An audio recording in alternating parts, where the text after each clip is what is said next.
So, Jason, we have an oddity to discuss from the edges of the web PKI. You know, you say the edge, but it's dead center as far as I'm concerned. it's What an it's interesting both. story. It's both.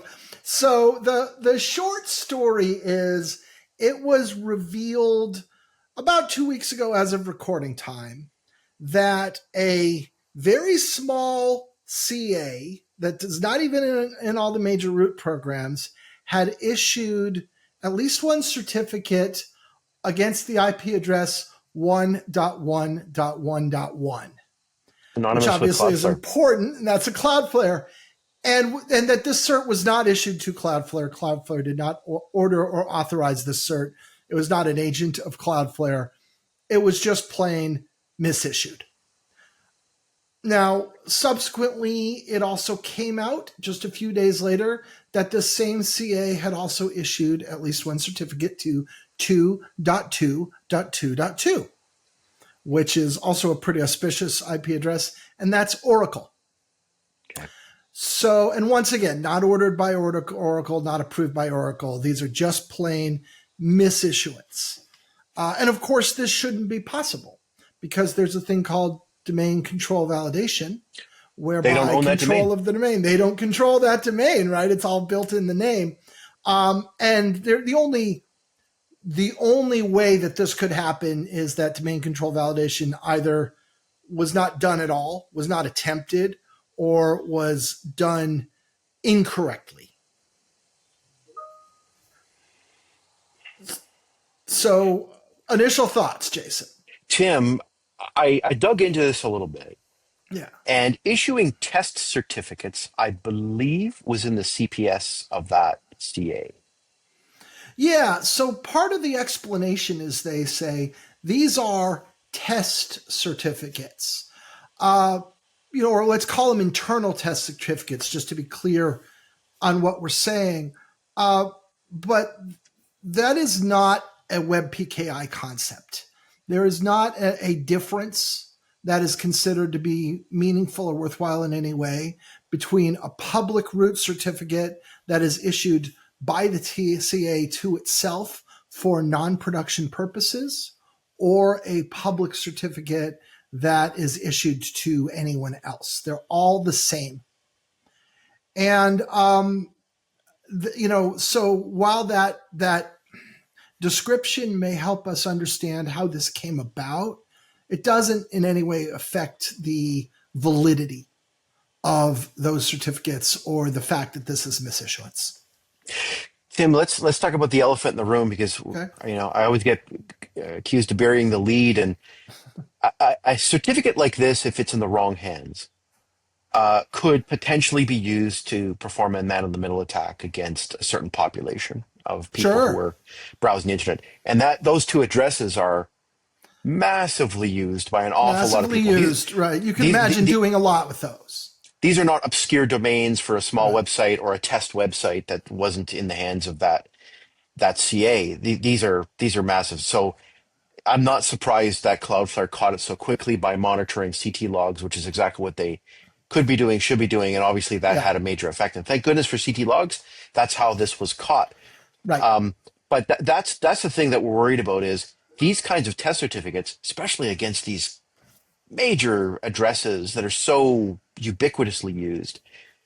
I use 1.1 to 1 for DNS lookups, etc. Right? I mean, so do Yeah. a lot of people. So I think that's the lead that people need to understand is that there's a reason why you shouldn't be issuing test certificates against domains you don't own, and especially these kinds of addresses Yeah. that are just so And ubiquitous. right. And so there's echoes of a few high profile cases in the past, and I'm going to reference two of them. One of them is us Sectigo ourselves. So back in 2021, it came to light that we had a very bad practice. This was early in my tenure in my current job. It came to light that there was an absolutely incorrect practice whereby certificates were being issued and validation was being skipped if they were deemed to be QA certificates, quote unquote, which is another way to say internal test certificates.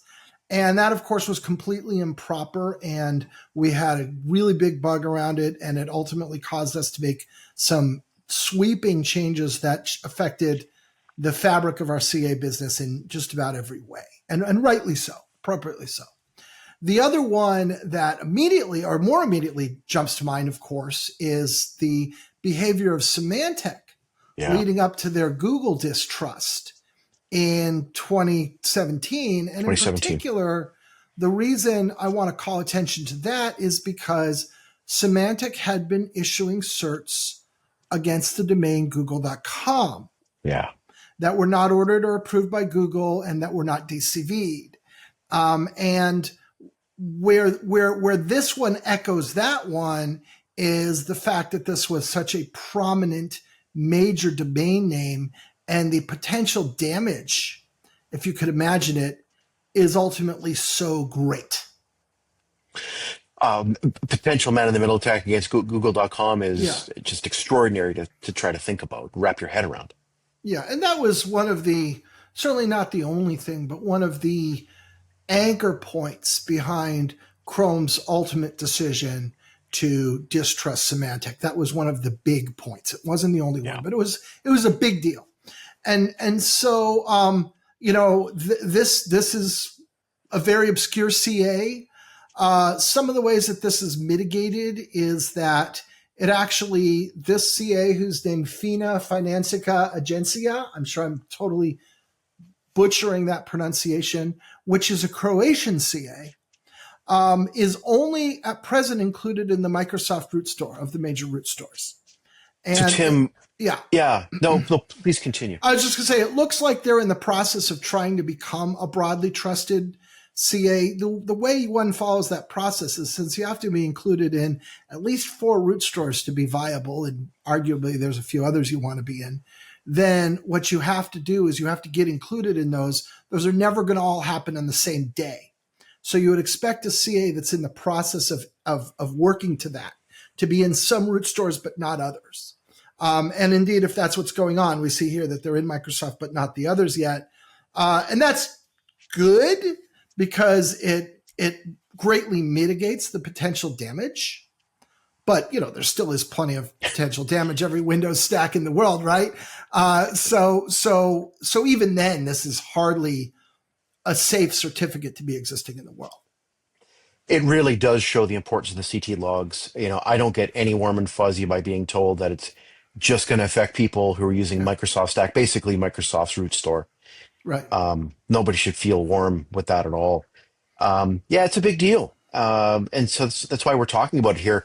I saw a characterization of this on the Bugzilla conversation, Tim, where I think it was very smart of some of the people who were making commentary there to actually call this a type of key compromise, because a key was generated and was in the hands of somebody who wasn't Yeah. legitimately owning that address. So it is a form of key compromise, which helps to bring the level of risk up to the max. Yeah. There was a little side debate over how should we categorize these certs as we revoke them. Key compromise certainly didn't occur to me. I'd say that isn't kind of what everyone had envisioned Yeah, with that particular description. We're imagining the situation that disgruntled employee walks out with the private keys, right. and I realize that they're not in my control anymore. Right? That's kind Yeah. of or a bad guy gets into my systems and owns me and steals my private keys. Right? That's the scenario we're all kind of imagining. But that said, I think you absolutely can make a credible argument that this key is not owned by the people who own that IP address. But more importantly, that it's like the DCV was done incorrectly, right? The certificate was Yeah. misissued, and that's really the reason it needs to be revoked. Yeah, that's it, Tim. What do what's important to discuss here? There has been some coverage on this in the meantime since, in the time since it happened, from the time that you and I are recording this. And the commentary's been fairly similar, but What is the latest insight about what the impact of this is and what's all going to go down? I think there's a couple things to take away. One is, as you already mentioned, this is one of the reasons we have certificate transparency. Not the only one, but absolutely an important one. So that somebody with the desire can monitor their own domains and IP addresses for exactly this kind of thing. And as we can see, Cloudflare has been doing so. I think probably most organizations are not, or are not as actively as Cloudflare is, but it's not surprising that Cloudflare of all people would be doing that, and it's not surprising they'd be keeping an eye on that particular domain or that particular IP address, right? So in terms of all of that, we can see that. I think that's kind of illustrates the value of CT logs in a very real way. Otherwise, we wouldn't know about this. Another thing, though, is that this sort of puts a punctuation mark on the extreme importance of domain control validation. Yeah, I've said on this show in the past, and I will say it again, that domain control validation in the eyes of the root programs is the single most important plank of certificate validation. it is. Like there's a variety of things you validate. The one they consider most important, right? It could be an organization. It could be the name of an SMIM user or the name of a doc signing user. There's a variety of things you validate, but domain control in their mind is the top of the stack. And here's how you see why, right? Because what could have been done theoretically with one of these two certs, like a really powerful attack? Yes. And so, what's going to come out of this? Well, this isn't a broadly trusted CA. So, like for instance, there wouldn't be a distrust conversation, for instance, because that just isn't a thing. I do think that this CA has been told to follow the Bugzilla process, and we'll see if they do that. It's probably wise for them to do that. And we'll see how all of this shapes up, I think. Tim, in terms of commentary around, I don't know, maybe this is a rabbit hole that we shouldn't go down, but I'll ask the question provocatively. Um, Microsoft trusts them. Nobody else does, and Yeah. that's fine. There's a process. You got to start somewhere, Yeah. and that's where this CA was starting. Any feedback back to Microsoft in terms of their root store program, how they might modify things or Well, commentary? yeah, a couple things. One is I don't I don't think it would be it's we should not necessarily assume that the fact that the only trusted root store right now is Microsoft has anything other to do than the cadence and the order in which root stores process things, right? So don't jump to the conclusion that somehow one of the other root stores twigged to something that Microsoft didn't, because that's very unlikely to be the explanation, right? I don't work for these root stores. I'm not an insider of any of these, but that just doesn't seem like it makes sense. Would Microsoft consider changing their mind? I don't know. They have to decide that. I can't. Would another root program, would that affect the timing or whether or not they admit this root into their program? Again, that's so personal, right? They're going to have to figure that out. I will say that CA's learning and improving and earnestly trying to do better is really what root stores are looking for. So I think making an error like this, though it's very bad, is much less important than how you deal with the error. And Yeah, we've seen this in other big events of the last 2 years where the problem was less about the initial error than the yeah, really bad way that the CA dealt with the error. So these guys have a chance right now, I think, to show that they're plugged in, they know what they're doing, they're committed to doing the best thing for the internet, and really earnestly do a good job. And it will this is an audition moment for them, right? It will help the root programs understand this is what we do in the worst case scenario that something bad happens. On the other hand, if they continue to make errors or they appear to be asleep at the wheel and don't answer questions and don't follow posting cadence and don't do the other things they're supposed to do, then it sends another signal.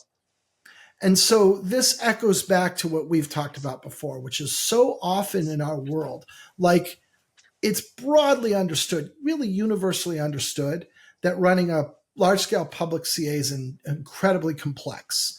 And I liken it to software development. When, it's not realistic to say, we'll just ship software without bugs. Because software is so complex that shipping a software without a bug, unless it's hello world, just can't be done.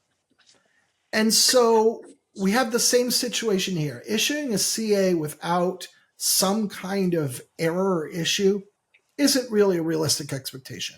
So nobody has that. Root programs don't have that expectation.